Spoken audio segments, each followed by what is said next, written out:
एक गांव बिल्कुल जंगल के पास था। वहाँ के लोग लकड़ी काटकर अपना पेट भरते थे। वो लकड़ी काट कर लाते और शहर में बेच आते थे। जंगल में बहुत सारे जंगली जीव रहते थे। वहाँ के लोग जब लकड़ी काटने के लिए जाते तो बहुत बार वो जंगली जानवरों का शिकार बन जाते। इन सब से बचने के लिए उन्होंने पेड़ पर चढ़ना सीखा। वो हर रोज पेड़ पर चढ़ने की कोशिश करते। कभी चढ़ने में कभी सफल हो जाते तो कभी गिर जाते। उस गांव में एक बाबा रहते थे जो इस काम में माहिर थे। सभी उनके पास गए और वो सिखाने के लिए मान गए। अब बाबा उनको हर रोज पेड़ पर चढ़ना सिखाते। एक दिन ऐसा आया जब सभी युवा पेड़ पर चढ़ना सीख गए। आखिर में उनके अभ्यास का आखिरी दिन आ गया। बाबा ने बोला, चलो आज मैं तुम सबकी परीक्षा लेता हूँ। सभी परीक्षा देने के लिए मान गए। अब पहला युवक आया और पेड़ पर जल्दी जल्दी से चढ़ा।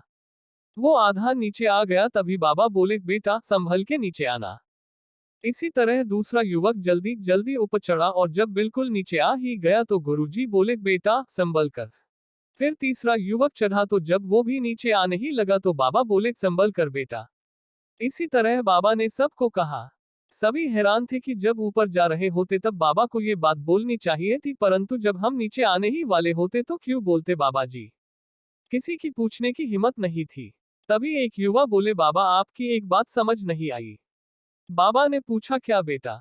युवा बोला, बाबा जब हम पेड़ से नीचे उतरने वाले होते आप तब बोलते संभल कर उतरना, जबकि वह तो हम आराम से नीचे आ सकते। बाबा ने ध्यान से बात सुनी और फिर कहा, बेटा इसका कारण यह है कि आप जब ऊपर जा रहे होते तो खुद ही सावधान होते हो, परंतु गलती कब होती, जब हम अपनी मंजिल के बिल्कुल पास पहुंच जाते। उस समय आप बेफिक्र हो जाते कि अब तो कोई रिस्क ही नहीं, जबकि रिस्क उसी समय होता। सभी बाबा की बात से सहमत थे।